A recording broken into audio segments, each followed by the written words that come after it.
বাংলাদেশে দ্বিতীয় কোনো বিচার বহির্ভূত হত্যাকাণ্ড চাই না। তৌহিদকে কে হত্যা করেছে? সে কেন জীবন দিয়েছে? তাকে কেন হত্যা করা হলো? তার দোষটা কি ছিল? যদি দোষ হয় তাহলে বিচারকরা বিচার করবে, আদালত রায় দিবে। কিন্তু আমরা বাংলাদেশের দ্বিতীয় কোনো বিচার বহির্ভূত হত্যাকাণ্ড দেখতে চাই না। ইসলামী যুব আন্দোলন বাংলাদেশ কর্তৃক আয়োজিত আজকে কর্মী সম্মেলনের সম্মানিত সভাপতি, আমাদের ইসলামী আন্দোলন বাংলাদেশ আমেরিকা শাখার প্রধান উপদেষ্টা, জামাইকা মুসলিম সেন্টারের প্রতিষ্ঠাতা ও খতিব হযরত মাওলানা আবু জাফর বেগ সাহেব, কেন্দ্রীয় নেতৃবৃন্দ, সকল স্তরের যুবক ভাইয়ের আমার, ইসলামী যুব আন্দোলন, যুবকরা জাগ্রত হলে জাতি জাগ্রত হয়, যুবকরা ঘুমিয়ে পড়লে জাতিও ঘুমিয়ে পড়ে, যুবকরা আদর্শবান হলে জাতিও আদর্শবান হয়, যুবকরা চরিত্রবান হলে জাতীয় চরিত্রবান হয়, আর যুবকরা যদি মাদক আসক্ত হয় তাহলে জাতীয় মাদক আসক্ত পড়ে যায়। যুবকরা যদি ভালো হয় গোটা দুনিয়া ভালো হয়ে যায়। আমরা বারবার আন্দোলন করেছি, ব্রিটিশদের বিরুদ্ধে আন্দোলন করেছি, পাকিস্তান করার জন্য আন্দোলন করেছি, বাংলাদেশ দেশের জন্য আন্দোলন করেছি, আমরা স্বৈরাচার বিরুদ্ধে আন্দোলন করেছি, আমরা বৈষম্য বিরুদ্ধে আন্দোলন করেছি। আজকেও হাজারো শ্রমিকরা তাদের অধিকারের জন্য আন্দোলন করে, আজকে জেলেরা তাদের প্রাপ্তির জন্য আন্দোলন করে, আজকে যারা মুসি তারা আন্দোলন করে, আজকে পরিচ্ছন্ন কর্মীরাও তাদের অধিকারের জন্য আন্দোলন করে, আজকে মহিলার অধিকারের জন্য আন্দোলন করে, পুরুষরা আন্দোলন করে, মুসলমানরা আন্দোলন করে, হিন্দুরা আন্দোলন করে। শুধু অধিকার চাই, আন্দোলন হচ্ছে, কারো অধিকার প্রতিষ্ঠিত হচ্ছে না। কারণটা কি? বৈষম্য দূর করতে চাই কিন্তু আসল বৈষম্য দূর হচ্ছে না। আমরা জুলুম, অত্যাচার, অবিচার বন্ধ করতে চাই কিন্তু আজও চলছে। গতকালকেও বিচারবিহীন হত্যাকাণ্ড, যেই কুমিল্লাতে বিচারবিহীন হত্যাকাণ্ড হয়েছে, এই হত্যাকাণ্ড বন্ধ করার জন্য তো আন্দোলন করেছিলাম। বাংলাদেশে দ্বিতীয় কোনো বিচার বহির্ভূত হত্যাকাণ্ড চাই না। তৌহিদকে কে হত্যা করেছে? সে কেন জীবন দিয়েছে? তাকে কেন হত্যা করা হলো? তার দোষটা কি ছিল? যদি দোষ হয় তাহলে বিচারকরা বিচার করবে, আদালত রায় দিবে। কিন্তু আমরা বাংলাদেশের দ্বিতীয় কোনো বিচার বহির্ভূত হত্যাকাণ্ড দেখতে চাই না। 5ই আগস্টের পরে ঢাকা ইউনিভার্সিটিতে বিচার বহির্ভূত হত্যাকাণ্ড হয়েছিল। আবরার ফাহাদকে বিচার বহির্ভূত হত্যা করা হয়েছিল। সেই বিশ্বজিৎকে বিচার বহির্ভূত হত্যা করা হয়েছিল। এরকম একটা হত্যা আমরা দেখতে চাই না। আমরা চাই বিচারকদের স্বাধীনতা, বিচারকরা স্বাধীনভাবে বিচার করবে। যে দোষী সে শাস্তি পাবে, যে নির্দোষ তাকে জামিন দেওয়া হবে, তাকে বাঁচিয়ে দেওয়া হবে। কিন্তু সেই বিচার বিভাগ আজও আমরা সৃষ্টি করতে পারিনি। আজও আমরা মানুষের অধিকারকে প্রতিষ্ঠিত করতে পারি নাই। আজকেও শ্রমিক তাদের অধিকারের জন্য জীবন দেয়। আজকে আমার মা বোনেরা ধর্ষিতা হয়, আজকে আমার মা বোনের ইফটিজিংয়ের শিকার হয়। আজকে হাজারো শ্রমিক শ্রম দেওয়ার পরে ন্যায্য অধিকার থেকে বঞ্চিত হয়। আজকেও যোগ্যতা থাকা সত্ত্বেও চাকরি পাচ্ছে না। আজকে হাজারো যুবক বাংলাদেশের তারা চাকরিবিহীন, এই দেশের জন্য অভিশাপ হয়ে গেছে। কর্মবিহীন, এই দেশের জন্য বোঝা হয়ে গেছে, তার পরিবারের জন্য বোঝা হয়ে গেছে। আমরা চাই না আশরাফুল মাখলুকাত দেশের জন্য বোঝা হবে, বরং এমন কর্মসংস্থান করতে চাই যেখানে প্রত্যেকটা যুবকদের জন্য কর্মের জায়গা থাকবে, কর্মের স্থান থাকবে, তারা জীবিকা নির্বাহ করবে, তাদের পরিবার পরিজন নিয়ে সুখে স্বাচ্ছন্দ্যে জীবন কাটাবে। আমরা চাই বাংলাদেশের প্রত্যেকটা মানুষ নিরাপদ রাস্তায় হাঁটবে, যেখানে লুণ্ঠিত হবে না, যেখানে সে টেজিংয়ের শিকার হবে না, যেখানে সে খুন খারাপিতে পড়বে না। বাংলাদেশে কি অবস্থা জানেন আপনি? বর্তমানে ছিনতাই বেড়ে গেছে, চরমভাবে ছিনতাই বেড়ে গেছে, আজকে ডাকাতি বেড়ে গেছে, চুরি বেড়ে গেছে, আজকে মানুষের নিরাপত্তা কমে গেছে। এই বাংলাদেশ আমরা দেখতে চাই না। আমরা চাই বাংলাদেশের প্রত্যেকটা নাগরিক দরজা খোলা দিয়ে ঘুমাবে, তার জানমালের হেফাজত থাকবে। আমি চাই আমার প্রত্যেকটা মা বোন ইজ্জত আবরু নিয়ে রাস্তার থেকে ঘরে ফিরবে, ইফটিজিংয়ের শিকার হবে না, ধর্ষিত হবে না, তাকে কেউ আক্রমণ করবে না। আমি চাই প্রত্যেকটা নাগরিক যে কোনো জায়গায় যাবে আবার জানমালের নিরাপত্তার সাথে সে ঘরে ফিরে আসবে, তার জানমালের জাতের কোনো ক্ষতি হবে না। এরকম বাংলাদেশ আমরা চাই।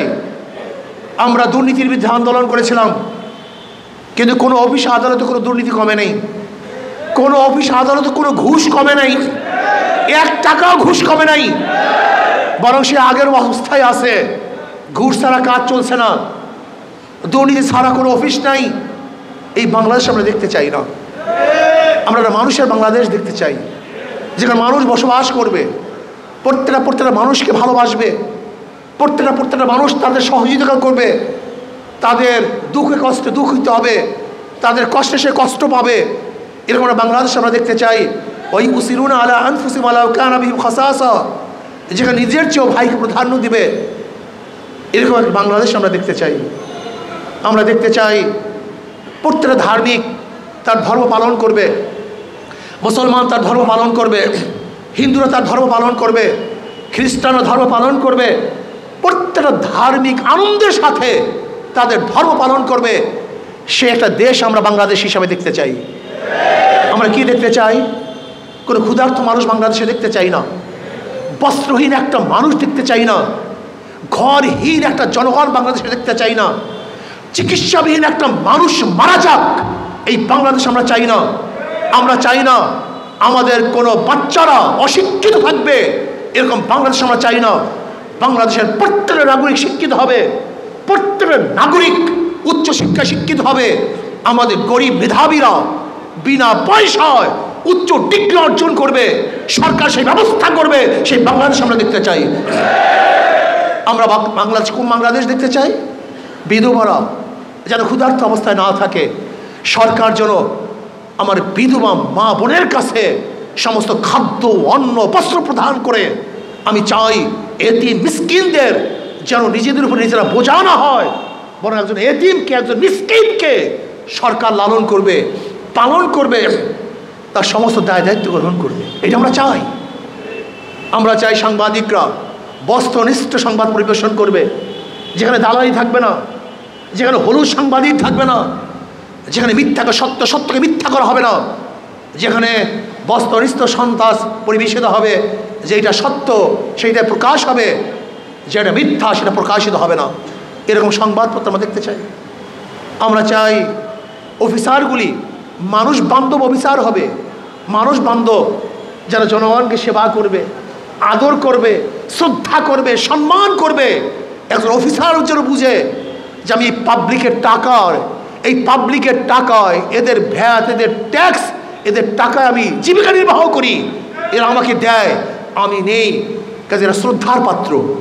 একজন পাবলিক, একজন জনগণ, তার টাকায় আমি আমার জীবিকা নির্বাহ করি, আমার পরিবার পরিচালনা করি, কাজে পাবলিককে সম্মান করতে হবে, শ্রদ্ধা করতে হবে। এরকম মেজাজি অফিসার আমি চেয়ারের মধ্যে দেখতে চাই। আমি কি দেখতে চাই? আমি দেখতে চাই প্রত্যেকটা মৎস্যজীবী তারা যেন তাদের স্বাচ্ছন্দ্যে জীবিকা নির্বাহ করতে পারে। একজন মেথর পরিচ্ছন্ন কর্মী, তার যেন ইজ্জত থাকে, সম্মান থাকে, সে আশরাফুল মাখলুকাত, তাকে শ্রদ্ধা করা হয়। সম্মান করা হয়, তার কাজের দিকে তাকিয়ে তাকে যদি ঘৃণা না করা হয়। আজকে পরিচ্ছন্ন কর্মীরা যদি আমাদের শহরকে পরিচ্ছন্ন না করেন, যত বড় লোক হোক না কেন, আপনি রাস্তায় নামতে পারবেন না।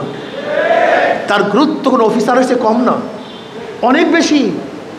একজন কৃষক, সে যদি কৃষিকাজ না করে আপনি কি খাবেন? তার কৃষি কাজকে ঘৃণা না করি, বরং আমি মনে করি সে যদি আজকে কৃষি না করতো আমি খাবার খেতে পারতাম না। কাজে সে আমার কাছে শ্রদ্ধেয়, সে আমার কাছে সম্মানিত। এই মেজাজ আমাদের থাকতে হবে। একজন জেলেকে ঘৃণা না করি, সে যদি কষ্ট করে শীতের মধ্যে, বন্যার মধ্যে নিজের জীবনের রিস্ক নিয়ে মাছ না ধরতো, তাহলে আমি সুস্বাদু মাছ খেতে পারতাম না। এই মেজাজ থাকা চাই। আজকে আমার হাজারো জেলারা তারা সেই সাগরের মধ্যে যায় আর ঘরে ফিরতে পারে না। এই রিস্ক নিয়ে যদি তারা মাছ না ধরতো, তাহলে আমাদের বাংলাদেশের অর্থনীতি চাঙ্গা হতো না। কাজে সেও আমার কাছে শ্রদ্ধার পাত্র। এই মেজাজ আমাদের থাকা চাই। কিন্তু আমাদের অবস্থাটা কি? আমাদের অবস্থা হলো আমাদের মধ্যে সাম্যতা নেই, মানবিক মর্যাদা নেই, সামাজিক ন্যায় বিচার নেই। আজকে যারা রেমিটেন্স যোদ্ধা, যারা প্রবাসী, যাদের টাকায় আমাদের দেশের অর্থনীতি চাঙ্গা হয়, সেই রেমিটেন্স যোদ্ধাদেরকে শ্রদ্ধা করা দরকার, সম্মান করা দরকার, ইজ্জত করা দরকার। তাদেরকে বাংলাদেশের উন্নয়নের পার্ট মনে করা দরকার। তারা একটা পার্ট। যদি তারা উন্নয়ন না করতো তাহলে বাংলাদেশ উন্নয়ন হতো না। আমি মনে করি সরকারের উচিত প্রবাসী মন্ত্রণালয় খুলে বাংলাদেশের প্রত্যেক নাগরিককে গোটা দুনিয়ার মধ্যে কীভাবে ছড়িয়ে দেওয়া যায় সেই ব্যবস্থা গ্রহণ করা। বাংলাদেশ সরকার কী করে আমি জানি না। খাস করে বর্তমান অন্তর্বর্তী সরকারের প্রধান ইউনূস সাহেবকে আমি বলবো, যেহেতু আপনার আন্তর্জাতিক রিলেশন আপনার অনেক চাঙ্গা, অনেক শক্তিশালী, আপনার বাংলাদেশের জন্য একটা কাজ করুন, শুধু একটা কাজ। সেই কাজটা হলো এই, আপনি গোটা দুনিয়ার মধ্যে আমাদের বাংলাদেশের জনশক্তিকে কিভাবে সাপ্লাই দেওয়া যায়, গোটা দুনিয়ার মধ্যে আমাদের বাংলাদেশের জনশক্তিকে কিভাবে নেওয়া যায়, আপনি সেই একটা ব্যবস্থা করুন, অন্য কিছুর দরকার নেই। যদি একটা ব্যবস্থা শক্তিশালী করতে পারেন, কিয়ামত পর্যন্ত আপনার নাম সবাই মনে রাখবে। বাংলাদেশ চাঙ্গা হয়ে যাবে, যুবকরা বেকার থাকবে না, আমাদের অর্থনীতি অনেক বেশি চাঙ্গা হয়ে যাবে, শক্তিশালী হয়ে যাবে। কাজে বাংলাদেশের বেকার যুবকদেরকে, বাংলাদেশের বেকার মানুষদেরকে কিভাবে বিদেশে পাঠানো যায় এবং বিদেশে নিরাপত্তার সাথে পাঠানো যায়, হয়রানির শিকার না হয়। আমাদের দেশের সরকার আমাদের জন্য কিছুই করেনি। আমাদের হাজারো ঋষি, চামার, কুলি, মজদুর, কৃষকরা ধার করে, ঋণ করে, সুদে টাকা নিয়ে নিজের জমি বিক্রি করে বিদেশে যায়। বিদেশে গিয়ে আমাদের দেশের রেমিটেন্সকে চাঙ্গা করে, আর আমরা তাদের সাথে দুর্ব্যবহার করি। শুধু কি তাই, বাংলাদেশের যে রাষ্ট্রদূতগুলি আছে বিদেশে, আমাদের দেশের কোনো প্রবাসীরা বিপদে পড়লে তাদের সাথে ভালো ব্যবহার করে না। আমি নিজে সাক্ষী, ভালো ব্যবহার করে না, শ্রদ্ধা করে না, সম্মান করে না। আপনি কি জানেন বাংলাদেশের একজন শ্রমিকের যেই দাম, অথচ ভারতের শ্রমিকরা একই কাজ করবে তার চেয়ে কম কাজ করবে, তাদের বেতন বেশি। এর কারণটা বাংলাদেশের একজন প্রফেসর, ডক্টর, ভালো সাবজেক্ট পড়াবে বিদেশে, তার বেতন, এবং ইন্ডিয়ান যদি একজন প্রফেসর একই সাবজেক্ট পড়ায় তার বেতন অর্ধেকেরও কম। শুধু বাংলাদেশে হওয়ার কারণে। জানেন না আপনারা অনেকেই, এই খবর কিন্তু অনেকের নেই, আপনাদের অনেকের নাই। একই দোকানে চাকরি করবে, একই মানের চাকরি, যদি অন্য দেশের হয় তার বেতন অনেক বেশি, যদি বাংলাদেশি হয় বেতন অনেক কম। আশ্চর্য বিষয়। গোটা দুনিয়ার সাথে আমাদের রিলেশন খুবই খারাপ, আন্তর্জাতিক রিলেশন খুবই খারাপ, সম্পর্ক খুবই খারাপ, বৈদেশিক সম্পর্ক আমাদের মধ্যে খুবই দুর্বল। কাজে ডক্টর ইউনূস সাহেবকে বলি, আমাদের রেমিটেন্স যোদ্ধারা যেখানে যেখানে দুর্বল অবস্থা আছে, হেয় অবস্থায় আছে, আপনি কিভাবে তাদেরকে চাঙ্গা করতে পারেন? আমাদের বাংলাদেশের প্রফেসররা যারা যাবে, ডাক্তাররা যারা যাবে, ইঞ্জিনিয়াররা যারা যাবে, তারাও যেন ভিন্ন দেশের ইঞ্জিনিয়ারদের মর্যাদা ভোগ করতে পারে, একই বেতনে চাকরি করতে পারে, সেই ব্যবস্থা করে করতে হবে। আপনি সেই আইন পাশ করুন আন্তর্জাতিকভাবে, সেই কাজটা আপনি করুন। যদি এই কাজটা করতে পারেন তাহলে ইনশাআল্লাহ অবশ্যই বাংলাদেশ অনেক ডেভেলপ হয়ে যাবে। যুবক বন্ধুরা, আসো চরিত্র গঠন করো। আল্লাহ পাক কালামে পাকের মধ্যে ফরমান, কু আনফুসাকুম ওয়া আহলিকুম নারা। নিজে বাঁচো, সমাজকে বাঁচাও। নিজে বাঁচো, আহালকে বাঁচাও। নিজে ভালো হও, অন্যকে ভালো বানাবার চেষ্টা করো। আমি বিশ্বাস করি যুব আন্দোলন যদি চাঙ্গা হয় তাহলে দেশ চাঙ্গা হবে। যুব আন্দোলন শক্তিশালী হবে, দেশ শক্তিশালী হবে। যুব আন্দোলন যদি আঙ্গুল তুলে তাহলে ভারত আমাদের দিকে আঙ্গুল তুলতে পারবে না। যদি যুব আন্দোলন ভারতের দিকে চক্ষু উঠায় তাই ভারত আমাদের দিকে চক্ষু উঠাতে পারবে না। যদি যুব আন্দোলন হুঙ্কার ছাড়ে ভারতের কেউ আমাদের হুঙ্কার ছাড়তে পারবে না। কয়েকদিন আগে ভারতের লোকজন বলছে জয় শ্রীরাম, আর আমাদের বাংলাদেশ থেকে আওয়াজ দিয়েছে নারায়ে তাকবীর, আল্লাহু আকবার। যখন আল্লাহু আকবার ধ্বনি দিয়েছে ওরা পালাতে বাধ্য হয়েছে। ইনশাআল্লাহ আমরা যদি আল্লাহু আকবার ধ্বনি দিতে পারি তাহলে গোটা দুনিয়ার থেকে সমস্ত বামদেরকে, রামদেরকে ধ্বংস করে ইসলামের পতাকা, কালেমার পতাকা উত্তোলন করা সম্ভব হবে ইনশাআল্লাহ।